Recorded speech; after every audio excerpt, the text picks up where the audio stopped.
here to tell you, it rocks.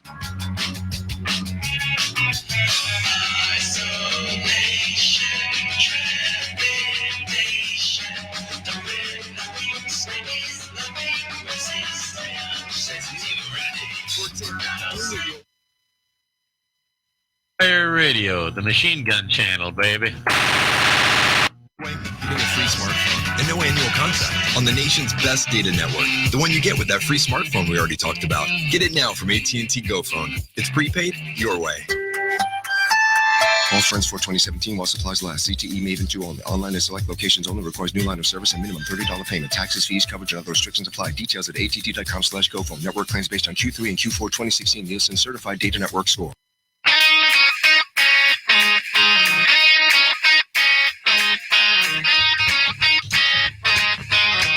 This is a new one from Greg Kidd called Big Pink Flamingos off his new album called Rekindle. Yeah, rocking down the highway, baby. Well, she was fine and dandy. All she wore was big.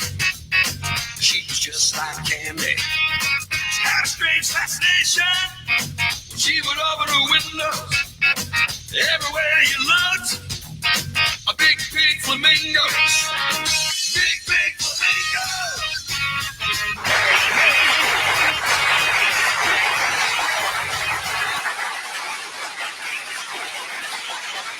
Hey, what's up, everybody? What's going on there?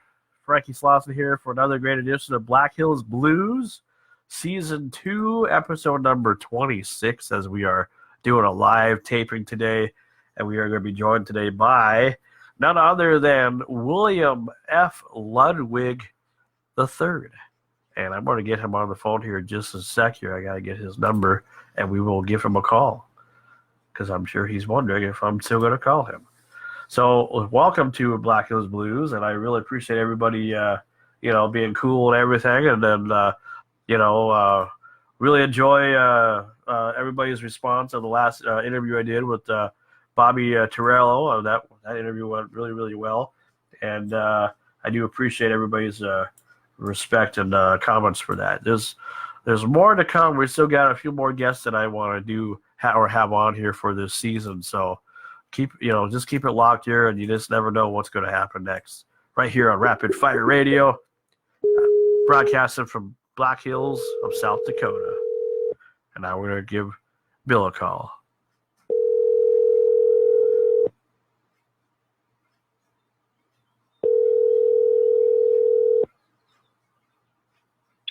Hello? Hey, is this Mr. Ludwig? Yes, it is. Hey, this is Frankie Slauson here for our interview. How's it going, man? Good, Frankie. How are you? Oh, doing very, very well. I'm really honored to be able to have this moment to spend with you here to talk about your company. Well, thank you. But my name is Bill, by the way. Mr. Ludwig is my father, and he's in heaven. So let's not don't push me that direction. Oh, well, I was just being respectful, just showing my proper respect, because you definitely deserve respect too for everything that you've done too. Well, thank you. But I appreciate that. But Bill is fine.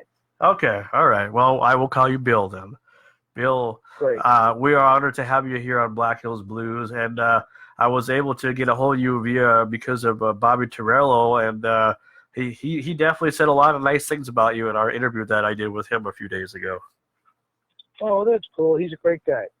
Yeah, he definitely knows his stuff when it comes to all the things that he's accomplished when it comes to music, and he told me that he's an ambassador for your company. Yes, that's right. And he and I go way back. I used to be with Ludwig Drum Company, our family business. Are we on, by the way? Yes, we are. We are actually on We're live on Rapid Fire Radio, and we're also on Facebook. Oh, well, hi, everybody. How's it going? So just to go back to the very beginning, my grandfather started Ludwig Drum Company in 1909 as a drummer that needed a better bass drum pedal, and that's how it all started. So over the years, as we all know, business changed and unions became stronger. So my father and I sold the company. And now that I've decided to get back into the drum business, I can't use my name Ludwig. So I use my initials, which is WFL. And since I'm the third, it's WFL3 drums. But Bobby and I go way back to when I was with Ludwig. He was one of my endorsers, and when he was playing with Johnny Winter and Bob Seger, and we go back about 30 years. Oh, that's definitely a long time, but it's kind of nice to be able to know that you and him still have a good friendship. Exactly. Yeah. Yeah, and also a good business relationship too, because he is still playing, and now that it's perfect timing. Now that I've got a new drum company that needs exposure from players, it's just a perfect match. Oh, well, that's very, very nice to hear. And what I like about this is the fact that the name, obviously Ludwig, is very famous. I mean, I'm not too sure of all the other drum companies that are out there, but I do know, even growing up in school, that our bands and stuff used to have, and they probably still do, Ludwig drums. I mean, they've been around forever. Right. And right. It is an iconic name, but it's also interesting because my grandfather sold the company in the 1930s, and after the Great Depression, and it was really funny because he was making all the sound effects for silent movies. Huh. For a silent movie, there would be 2 or 3 drummers behind the screen watching the movie in reverse and have a big table full of Ludwig sound effects. Horses' hoofs, train going by, a boat whistle, a gunshot. When the sheriff fired his gun, the drummer would hit the gunshot machine with a hammer. And it was really a lot of action and a lot of fun. But all of a sudden, they came out with talking movies. Ah. So the next day, every drummer is out of work. Oh, jeez. Just that fast. So my grandfather, after struggling with depression and then having that happen, sold the business. And he sold it to a company that had made band instruments, and they also had a small drum company that they thought buying Ludwig would help the drum company they already had. And it had the opposite effect. It kind of dragged Ludwig down, and they weren't putting any effort into it. And after a couple of years, my grandfather got mad, said, you know what? I'm going back to Chicago. I'm going to start my drum business over again. Goodbye. And they said, oh, that's nice, but we own your name, so you can't use it. So he said, okay, I'll use my initials. So he started WFL Drum Company and then put William F. Ludwig, President, real small, like a signature under that, so everybody knew immediately who that really was.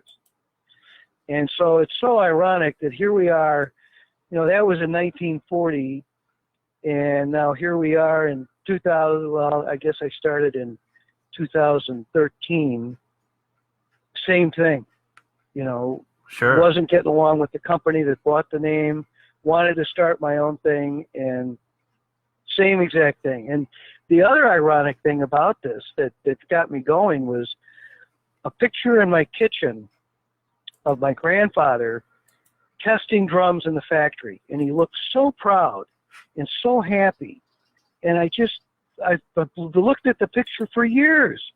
And 4 years ago, for some reason, I took it off the wall, looked on the back, and in my father's handwriting, it said, Senior, that's what we called him, Senior starting over, age 63. And I thought, son of a bitch, I'm almost 60. If he can do it, I can do it. Oh, and he lived to be 93 and was in the factory every day up until 2 weeks before he died. Jeez. Because he was happy. He was doing what he was happy at.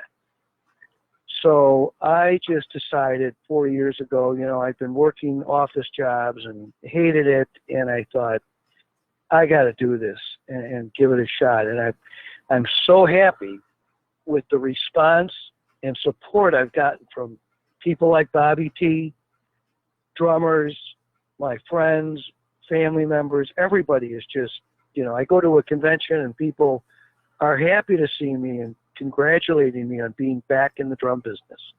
Yeah, that's what it seems like, because I have learned a lot about you because of the YouTube interviews that you've done and some of the features that they have on you, and it's like it really shows that you definitely are building a brand new fan base when it comes to people who remember those days and the new generation who probably are just slowly learning about your guys' history, your family's history, and all the things that you're trying to accomplish. Well, yeah, that's true. Thank you. And it's also really kind of worked out in my favor, not being able to use my name, because saying WFL 3, everybody thinks of my grandfather and WFL Drum Company, which is great. All those vintage drums from the 40s and 50s are worth going for tens of thousands of dollars. It's unbelievable. Yeah, and go ahead. And then they know me as my nickname in the business is B3. So they see the 3 behind the WFL and they go immediately, they know who that is, and they associate that with a quality drum. Sure. And that's what I was gonna ask, because it looks like your drums, I mean, they definitely have quality, that's for sure, but they're pretty. I mean, they're kind of. I mean, for the average person, I mean, you kind of gotta give a lot of cash for your drums. I mean, is there a reason why they cost so much? Well, my drums are actually right in the mid-range of the high-end drums, high-quality drums, professional quality. Okay. They're right up there with everybody else, and I could have charged more, but I wanted to keep the price low, and I'm continuing to do that. So my goal was to have a great sounding, great looking drum that the working drummer can afford. And he's going to grab when he goes out the door to go to the studio or to go to a live performance, he's going to grab his WFL3 drum because he knows it can cut it in all different musical styles. So what artists so far have tried your drums out since you've been in business, other than Bobby T? Oh, a lot of them have tried it. Ian Pace from Deep Purple bought one. Ringo has the number 1 off the assembly line. I did the first run of drums numbered 1 to 50, and those drums, Ringo. I wanted Ringo to have number 1. I thought that was only fitting. And I don't know if you saw the picture of my father giving Ringo a snare drum. Did you see, yes, I see did. that online? Yes, I did. That drum is gold plated. Every nut, bolt, washer, and screw is gold plated. That Dad wanted to give Ringo as a thank you for playing Ludwig in 1963, I think. And when the Beatles were on tour coming through Chicago, Dad made arrangements to go backstage and present Ringo with this drum. Wow. So since I left Ludwig, Ringo has been nice enough to stay in contact with me, and whenever he plays with his all-star band in Chicago or anywhere around Chicago, I get invited to the show. And it's great, even though I wasn't with Ludwig. So that was cool. So when I started this idea and I told Ringo about it, he said, "Oh, man, that's fantastic." And I said, "Yes, thank you. And I want you to have the first one I make." So he arranged awesome. 2 years ago for me to go backstage and do a same picture with me presenting Ringo with a snare drum. And it was just so cool because, again, history repeating itself. My father gave him a drum, and now I'm giving him a drum. And maybe that's an omen for some good luck too. Because Well, yeah, it could be. Yeah, I'll take that. You never know. You never know, man. Yeah. I mean, but Nico McBrain from Iron Maiden also has a drum, and a lot of the big bands picked one up right when I came out with them. They actually bought them to put in their drum collection, and then they got them home and tried them, and they called me up and said, "Bill, this drum sounds amazing. I'm taking it on the road." I'm like, "Great, that's where it belongs," Jeez. So, Well, that's yeah. That's pretty cool. And just to know that all these guys, a lot of pretty much all legends. You talk about Deep Purple. I've always loved Deep Purple. Yeah. I mean, holy crap. Oh yeah, yeah. Well, I'm sure Ludwig was known for its snare drum sound, and that's why I started out with the snare drums, because I'm a drummer also all my life. And I know what a good snare drum should sound like and what it needs to sound like. So I wanted to create the snare drum sound that everybody wants, which is John Bonham. And I pretty much nailed that on the head. And, if John was alive, I'll bet you $10 he'd be playing one. It's got that sound. It's got the crack. Well, speaking of John Bonham, I'm sure since you're also kind of dealing in the music business as well, because you get entertainers that have tried you drums and all that stuff. Have you heard of the band Greta Van Fleet? Yes, I love them. I love them, and I'm trying to get in touch with that drummer. If anybody's got any ideas, let me know. But I did reach out to the manager, and he said, "Oh, no, we're not interested in endorsements right now." And I'm like, huh. Never heard of a young band starting out that didn't want a little extra equipment help. Yeah, that's kind of strange. You figured they'd be all up on that, because if I had a band, I'd be like, hell yeah. Yeah. Bill Ludwig or WFL3 Drums want me to use them? Absolutely. Right. Yeah, I'd love to talk to him, and I love their playing. They're just... That's what I'm looking for, the next hot upcoming band. I was with a band last night. I don't know if you ever heard of the band called The Struts. Maybe. They must be are they like an indie band or something? They're new. They're from England. They've been around probably 4 years, I think, but they're just starting to break into the upper end of the club scene, 500 to 800 seat places. Sure. And but they're great music and all original, and they sound kind of like Queen. I would say. Oh, that's cool. And a great show, great musicians. They got the rock star look and the sound.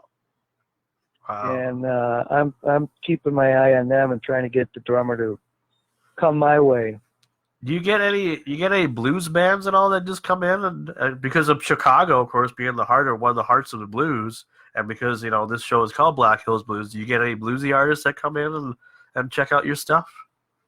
Well, I've had a couple. I haven't had any big names yet. I was at Buddy Guy's Club downtown Chicago about 3 weeks ago with a band, and some of the staff at Buddy Guy's have studios, and they were interested. But I'm open to anybody and everybody, and that's the thing about my drums. They're very versatile. With different tuning, they can play. You can do rock. You can do jazz. And he goes a lot of different directions. Now, you got 3 different models that I see on your website. What makes each of them unique? Well, that would be the shell, the material that the shell is made out of. It's either an 8-inch aluminum shell, which is really unique because of the fact that it's metal. My supplier is able to laser cut the Roman numeral 3 through the shell, because as the vent hole, because every drum has to have a hole in it or some form of letting the air out when you strike the head. Yeah. It creates pressure through the column to resonate the bottom head, but some of that air has to go out or it chokes the drum. Well, my 3, we did it just because it looked cool, but lo and behold, it makes the bottom snare head respond faster, and you get a snappier snare sound out of it. So people are totally loving the sound of that one. And the other material is a 3-ply wood shell, which is, because it's a thin wall shell, resonates so much more and has so much more tone and sound quality that it needs a support ring inside. So this company's doing steam bent support rings, which is the way my grandfather used to build them.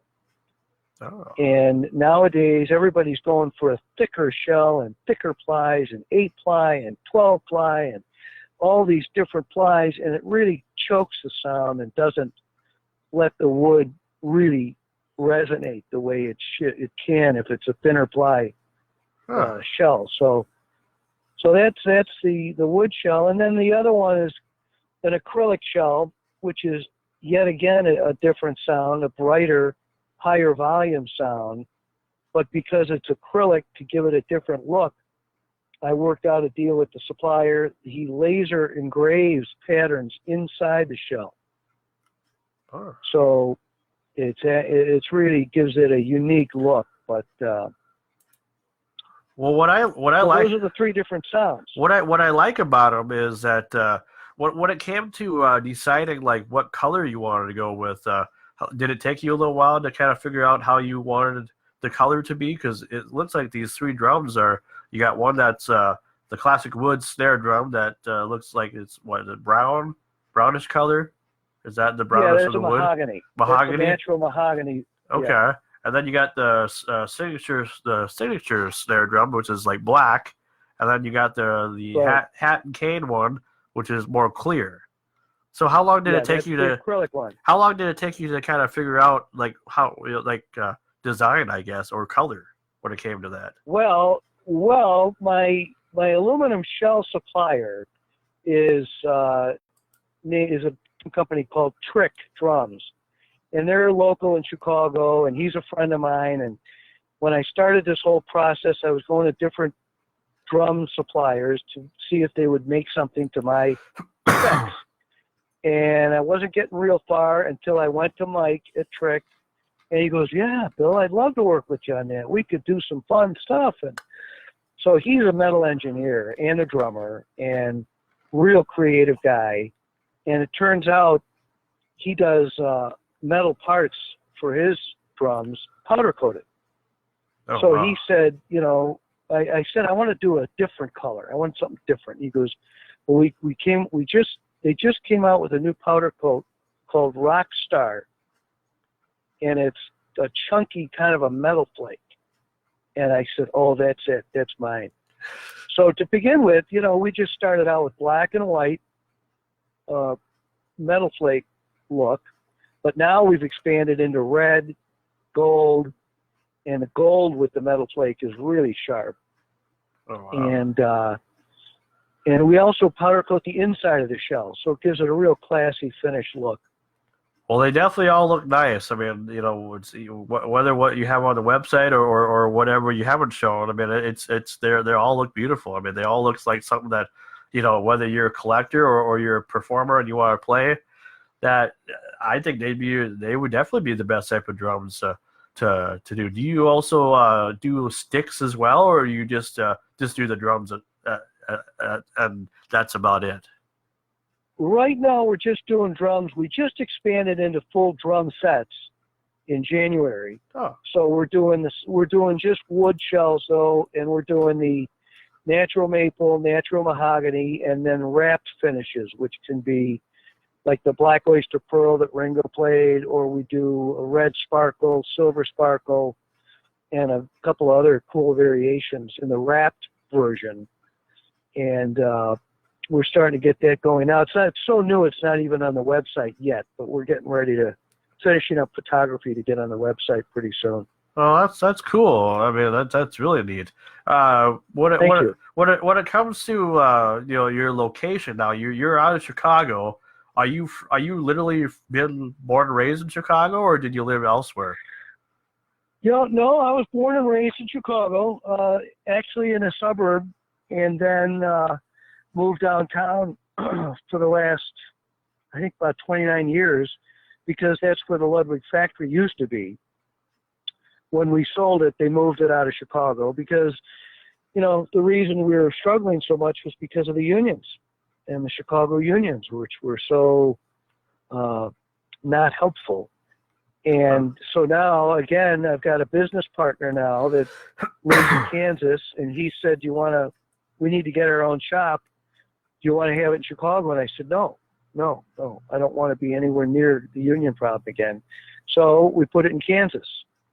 And it's a new facility with all new equipment. It's fantastic. And that's where we're doing all the assembly, because my main job is sales and marketing, and I should be on the road and doing conventions, Sure. not in a factory, Sure. And it was kind of funny because for the last 2 years, I was doing everything. And my partner came on board a year and a half ago, and he said, Bill, let me see if I get this straight. When you're up at Trick assembling drums and filling orders, who's on the road selling? And I said, nobody. He said, oh, well, when you're on the road selling, who's up at Trick assembling drums? And I said, nobody. And he goes, okay, this has got to change. And I said, yeah, I know that. That's the reason for having a partner. But he's a great guy, and he came from the it's unbelievable because I needed some financial help to get, once I came out with the drums, well, then you have to advertise them and market them and Sure. get them in the dealer stores, and all the dealers want 30 to 60 days to pay, and I couldn't afford that by myself.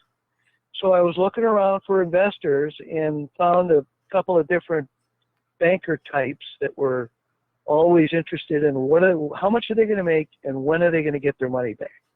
Absolutely. And I would say, well, let's talk about a new finish or a new product we can come out with, and they wouldn't hear about it. So all of a sudden, a year ago, Thanksgiving, I get a call from this fellow, and I get an email, and he says, and this is pretty funny because I'm by myself in my dining room is my office with my German Shepherd looking at me. And I get this email, "Dear sirs." And I look around and I said, "Rex, I wonder who he's talking to."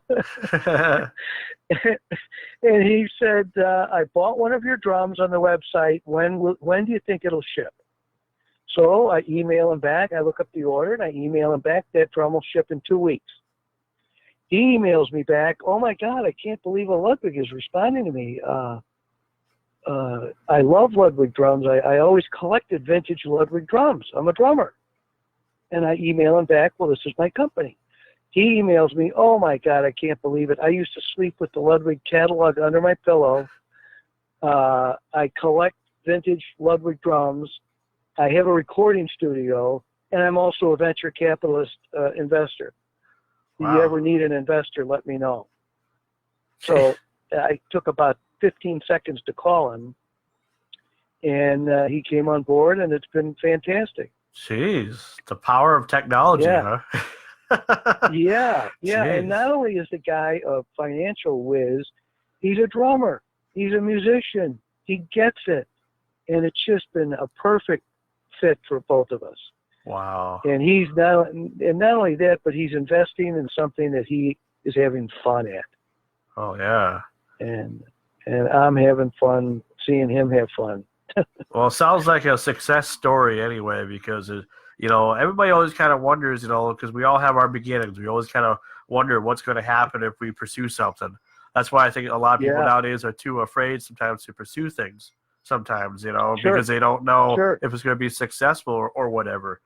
And did you ever try radio advertisements or TV advertisements as well when it comes to getting your business out, or do you kind of avoid that? No, I haven't. Well, I'm not avoiding it. I just never tried it because I think, we are such a specialized market or customer. I'm trying to focus on right now, not even musical instrument magazines, more just drum magazines. Sure.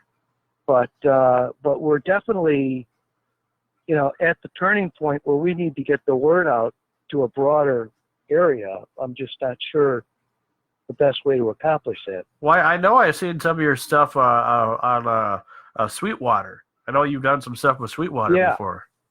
Yeah, they're one of my bigger distributors, and they're fantastic because they're very aggressive and very customer service orientated, to the point where you receive your product from Sweetwater and sign from FedEx that you received it, you get a phone call within 10 minutes. Hey, I see you got the guitar. Do you like it? Do you need any more strings? Do you need everything okay with it? And it's really fantastic hands-on customer service. Oh, wow. And I was fortunate enough to get with them a couple of years ago, and I'm just really, really like working with them. I've seen their videos that they've done that they put out, and one of the videos was talking about your drums, and I'm just like, wow. And even the way they have the camera, that I have a high def TV, and it's like, man, I tell you, it's the quality of the video. It makes your drums look so almost lifelike. It's like they're just like right in front of me, right on a big screen, Yeah, I know. I love it. They've got they are so high tech. They've got their own TV type studio, video studio, and a separate recording studio. Oh, geez. So, people, somebody, a producer or an engineer wants to buy a board or buy some microphones or whatever, they can say, well, let's go in the studio and try it. Yeah. And it's just perfect to do hands-on demo.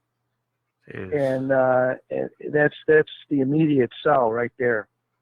So when you go to the conventions, and because like I said, that's where I kind of seen some of your videos and stuff just on YouTube because of some conventions. Where are some of your hot spots? Where are the best places that you've been to? Well, the biggest musical instrument show is the NAMM show, National Association of Musical Merchants. And that's always in Anaheim, California in the winter, in January, and Nashville in the summer. Those are the two biggest all-around musical instrument conventions. But I found the smaller specialized drum shows to be really the most beneficial. And we just had one in Connecticut a couple weeks ago. There's one in outside of Harrisburg, Pennsylvania, one in Hollywood, and there's one in Chicago next week, which is a 2-day event that's really great. Wow. I wish the Black Hills would do stuff like this. I mean, because the only convention we have is like an anime convention. They're really, you figure for the Sturgis Rally and all that stuff and all the entertainers that we get, during the summertime, that they'd have a music convention or something here in the Black Hills, but they never do. They never do. Huh. I wonder why. I don't know. I mean, because I guarantee there'd be people that would be interested. I don't know who the people are, but I do know that there are some people that probably would have, especially when they hear what your last name is, they would definitely be interested in your product. I just don't know who they would be, here in the Black Hills. Well, that's another thing I've been doing that's starting to work well is because I now in the position to get dealers on board. So whenever I get a dealer, I say, look, place your first order. When that's delivered to the store, and you have a couple of weeks to promote it and get the word out to your customer base, you'll get a Meet Bill Ludwig Day in the store.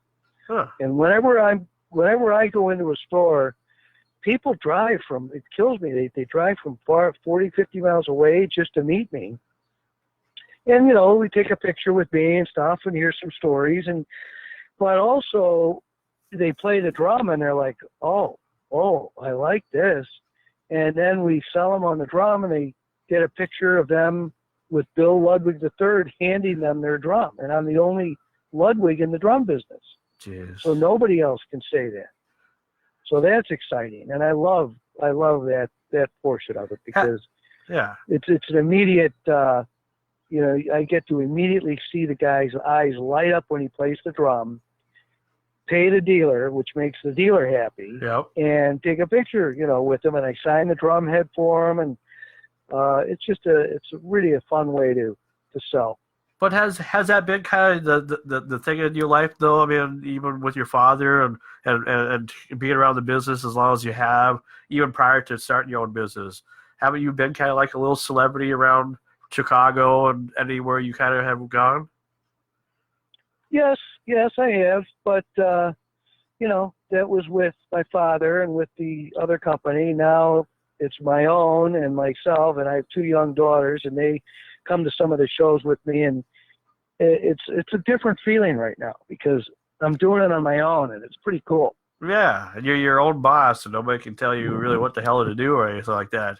Only you can tell yourself Well, that, maybe, or well, whatever. yeah, but that's got some downside to it too, because when the bills are coming in and there's no money in the checking account, it's like, okay, boss, how are you going to pay this one? You know?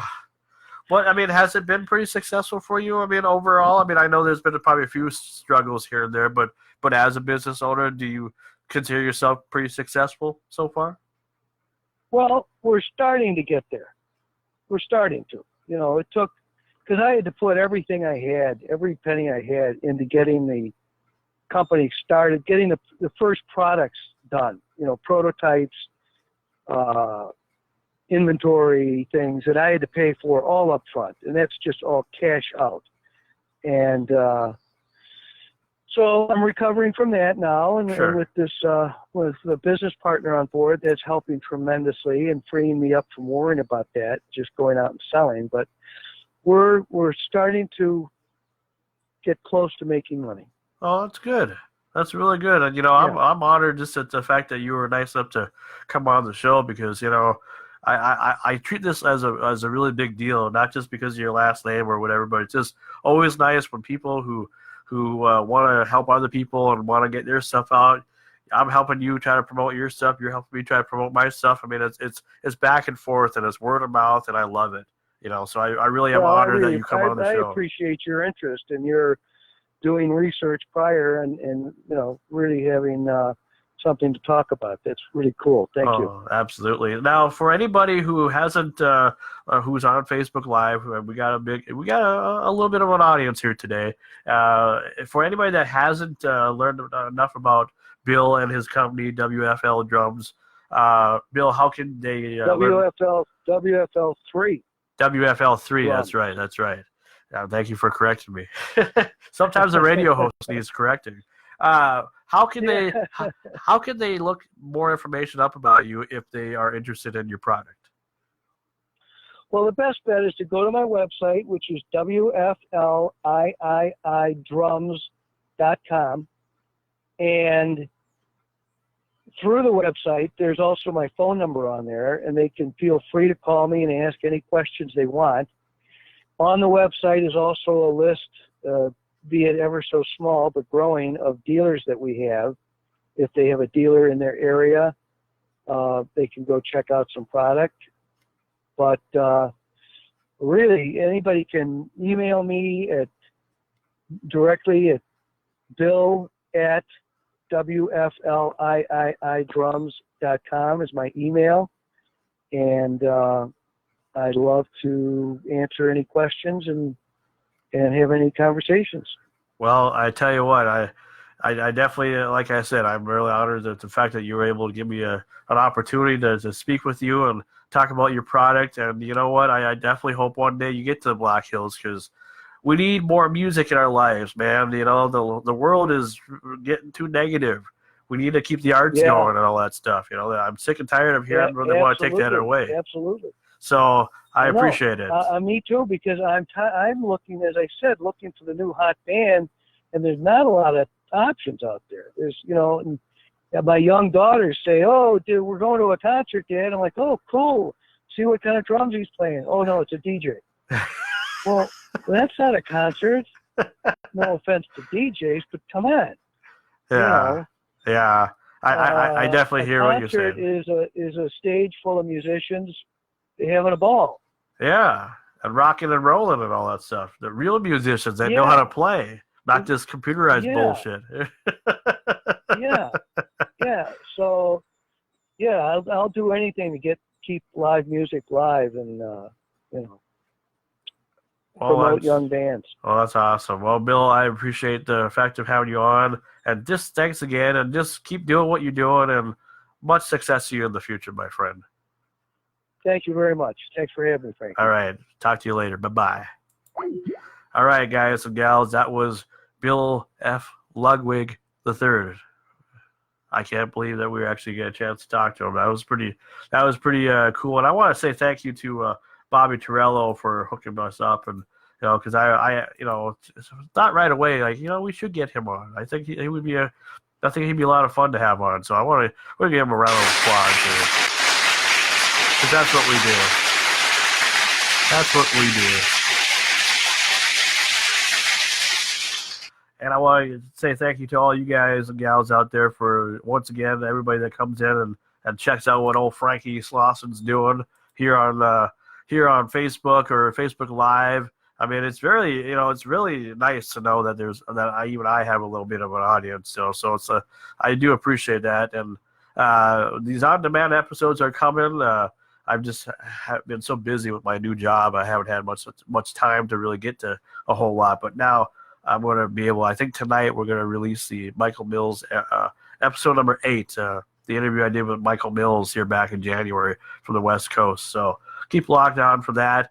And just, again, thanks for tuning in to Rapid Fire Radio and Black Hills Blues, where you never know what's going to happen next. And I'm Frankie Slauson, and we'll see you again for another great edition of Black Hills Blues. And we are going to try to get a couple big final guests, anyway, for the show. I have some people in mind that I'm trying to get, and these are big surprises because, it's not every day a person like myself can make this happen. So I'm really happy and looking forward to it. So keep it locked here, Rapid Fire Radio. I'm Frankie Slauson. Thanks for tuning in to Black Hills Blues. And thanks to all you for tuning in. Keep on rocking here on Rapid Fire Radio.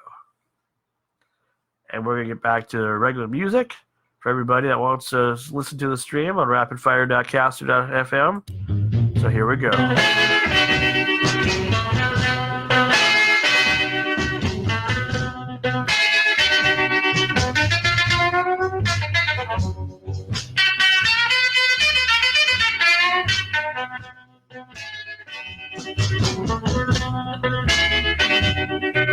All your love, baby, can it be mine?